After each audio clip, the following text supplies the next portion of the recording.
Labor bows to winter fuel fury and will save key benefit for pensioners. Labor has been accused of launching an attack on pensioners after axing the winter fuel payment from around 10 million older people. Sir Keir Starmer will quell pensioners' anger over the axing of the winter fuel payment by protecting other benefits at the budget, it is understood. Rachel Reeves is expected to ensure older people continue receiving free prescriptions and bus travel following concerns that scrapping these could form part of Labour's next attack on pensioners. This follows the government's decision to axe the up to £300 winter fuel allowance from around 10 million older people, speaking to reporters on the way to a Commonwealth summit in Samoa.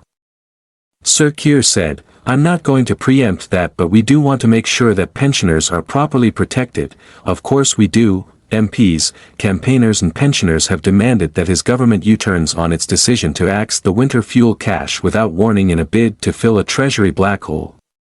Ms. Reeves will take to the Commons to announce her budget next Wednesday for the first fiscal event of this kind by a Labour government in 15 years. Sir Keir said the event next week will be his party's first opportunity to define the way in which we will approach the economy. He was adamant that there was no reason for entrepreneurs to leave the country because of the budget. The Prime Minister said he was confident that the UK would see more businesses invest beyond the £63 billion pledged at last week's investment summit before Christmas. He said, "My evidence that what we are saying is attractive to investors is last Monday's investment summit that was hugely successful. All the feedback back to us has been that it was very well received by a significant number of global investors." At that summit by the end of close of the day £63 billion had come in agreements for people with investment. That to me is clear evidence that these investors have confidence in what we are doing. I am confident that we will see more inward investment before Christmas to add to that £63 billion. The Prime Minister's spokesman said Ms. Reeves' budget would be unashamedly pro-business.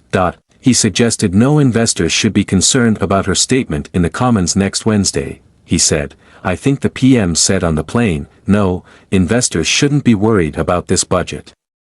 This government is prioritizing growth. It's unashamedly pro-business." Sir Keir hopes to frame the budget as one that will fix the foundation of the economy and rebuild the country.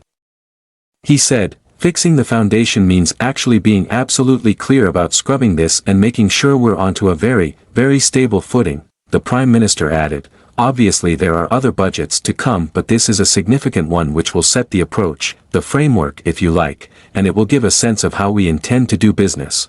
We are going to tackle the inheritance in this budget. I'm not prepared to walk past it, I'm not prepared to put it off, and that is a signal of the way I want to do business, which is not to pretend our problems aren't there, it's to actually roll up our sleeves and deal with it." Sir Keir was also pressed on his definition of working people.